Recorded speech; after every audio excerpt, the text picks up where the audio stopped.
Hi, this is Chaplain Aram at the Gardens at St. Elizabeth. It's hard to believe we're already into November. We just had a wonderful All Saints and All Souls celebrations.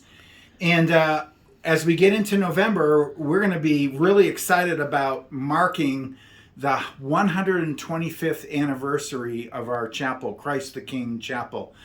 And the week of November 14th through the 20th, we've got all kinds of festivities planned, which will culminate on Sunday, November 20th, which is appropriately Christ the King Sunday.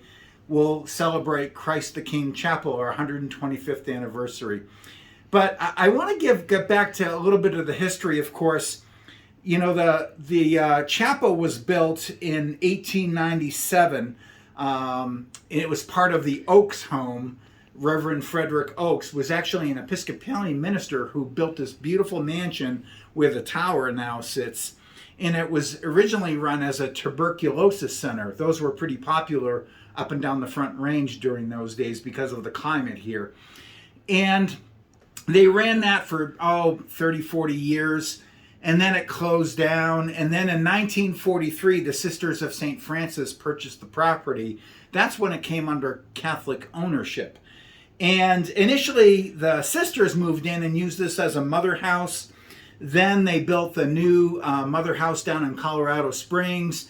And so what they did was they took a senior center that was in Morrison, just west of here, called Mount Elizabeth's Retreat, moved the seniors from there here.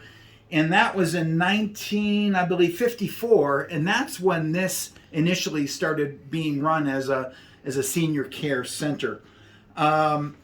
But in 1975, the three-story what is now the assisted living building was constructed, and then the next plan was to demolish the Oakes home, which they did. Now, what I didn't know, and what I just recently sort of dug up as I was going through some old files that Sister Jackie left me, was that there was talk of demolishing the chapel as well, and I'm kind of horrified to hear that. And it was, this was just leading up to before it was designated as a historical landmark. But I discovered a letter that in May of 1975, an award was presented to the sisters that were here, the Sisters of St. Francis, and it contained this excerpt from the award. It said, "Some women lead activist lives, some have chosen cloistered lives. A group of the latter have accomplished a significant preservation effort. Threatened with demolition, this chapel still stands because these ladies practice quiet persuasion." And so for reconsidering development plans at the Oakes home and thus preserving the St. Elizabeth's Retreat Chapel, Historic Denver Incorporated gives its 1975 annual award to the Sisters of St. Francis.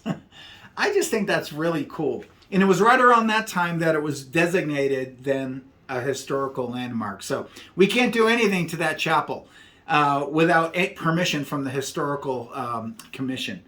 But of course, we have a week of, like I said, festivities planned. And on the 20th, that Sunday, given that these women ran this place and saved the chapel, we thought it would be really cool to honor 3 women from more recent times who have had a significant impact in the life of our community here. And that would be, first of all, Sister Jackie Leach, my predecessor, who served for over 20 years as chaplain here. She's going to be here. Also, Muggsy Bain, who's been our organist for, I think, 25 years. She's going to be here. And then Margaret Lasasso, who has donated the flowers in our chapel every week for the past 35 years. Just amazing. So we're really excited about this and looking forward to these festivities coming up in November.